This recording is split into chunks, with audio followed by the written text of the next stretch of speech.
Hello, my friends. Welcome to me, your host, Christian Watson. So, my friends, as you guys probably know, March commemorates the annual celebration of Women's History Month.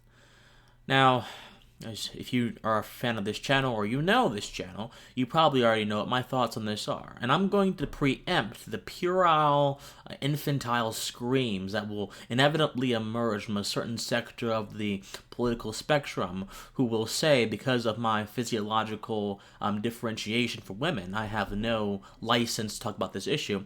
I will preempt them by saying that principled issues do not necessarily require one to be a part of the principle to address them. So, for example, if I am not able to talk about Women's History Month in a critical way, or even in a celebratory way without being a woman, then how can I critique murder without being a murderer? You see, this line of logic kind of leads to very absurd conclusions. So I'm going to talk about Women's History Month, and I'm going to do it while being a fully fledged man. So I'm just going to preempt those comments right now. So, as you guys know, I'm not a fan of any of these identity-specific, identity-based history month, whether it's Black History Month, Women's History Month. I'm not a fan of it. And many of you may suspect this is so, because I am a staunch supporter of individualism. This is the basis for me not being a fan of it. But I've been finding this with many different leftist sort of ideas. It's not just the basis that matters. It's everything that the basis entails. So yes, I am a staunch supporter of individualism, and therefore I think having a Women's History Month is kind of anathema to the aim that Women's History Month was trying to accomplish in the first place. The aim that Women's History Month was trying to accomplish in the first place was to humanize women in the face of a supposedly dehumanizing behemoth that kept women under the rug and in the house, barefooted and pregnant, as the old adage would say, for a good majority of human history. And guess what? I will give credence. There 100% is a fact that women throughout history have indeed been in a comparatively, quote-unquote, inferior position than they were today. But that was primarily because their individualities were rejected, and social and cultural norms influenced their beings, their ontology. The word ontology shall be very important for our proposition as I keep going forward. I'm on something very good here, I think.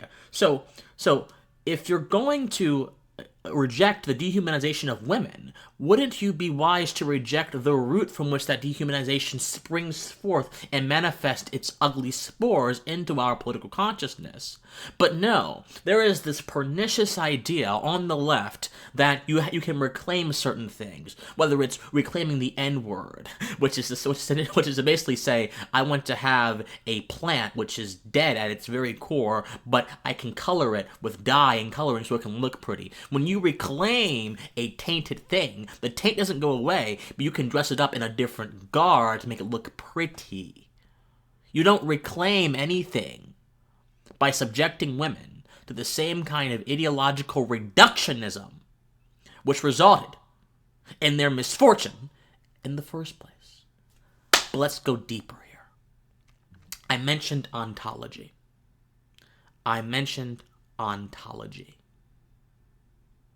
My friends, human experience and the human condition are so multivariable and infinitely complex that there are still subjects that actually aim to understand and captivate the human condition that have only scratched the surface.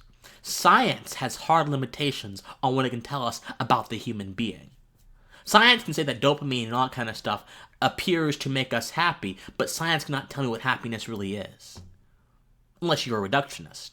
In that case, you don't really understand happiness. You understand a process. Psychologists are only scratching the surface of so many developmental issues. There's a reason why there's so much debate and research and development, because guess what? They only scratch the surface. Here are my points, my friends. Even in fields of study that are uniquely interested in the human condition, there are strict limitations, and the experts in those fields of study will tell you, I don't know everything, or I don't know. There are a lot of gaps and holes, but what Women's History Month does It tries to assign a single variable to the ontology, to the being, to the human experience of women. And that single variable is their physiological complexion. It is their sex organs. That is what Women's History Month tries to do.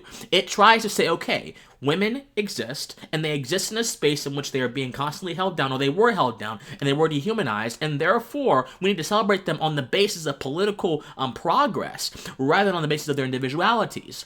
Here's an example of this. This is an article by CNN, which says these are the most important things that happened during Women's History Month. The Equal Rights Amendment. Now, for those of you who do not know, the Equal Rights Amendment was something that happened back in the 70s that tried to establish a sort of sex-neutral equal rights thing in the Constitution, when in all reality, the 14th Amendment already qualifies for that. It already covers that kind of stuff. And there are women who are most certainly against that. Phyllis Schlafly and that entire traditional brigade. I'm not saying that Phyllis Schlafly was correct, but I'm saying that Phyllis Schlafly was an incredibly influential woman. But why do you think Women's History Month people do not put her on the pedestal? Why do you think it's always Ruth Bader Ginsburg or Elizabeth Fox Piven or whatever left-leaning individual? Why do you think? Because it's not about honoring women. It's about reducing women's ontology to political history, which is to reduce the whole of their humanity, i.e. limiting their experience, and then tying that ontology, binding that ontology to the anvils of a particular political ideology. My friends, at the very root of this Women's History Month stuff is nothing to do with the rehumanization of women, and everything to do with the remaking of women in a particular political image. That's why I oppose Women's History Month, because it tries to remake people solely in light of events that happened in the past few hundred years, rather than letting them make themselves for who they are in our current 2021. So I reject this identity-based nonsense. I reject Black History Month.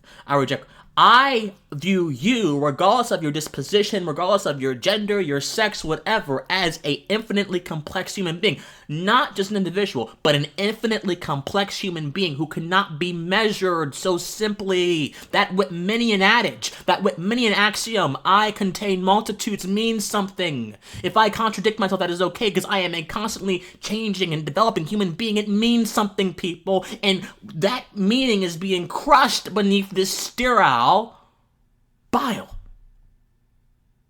So get rid of the bile, get rid of the nonsense, and let's understand us not just as individuals, not just as individuals, but as infinitely complex human beings who have a lot more to say and a lot more about us than things that were out of our control.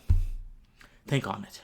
As always, my friends, I love you, and please, you better. Well, first of all, please donate to my Patreon if you can. Patreon.com/officialcwatson. But also, you better stay pensive. I love you. Bye-bye.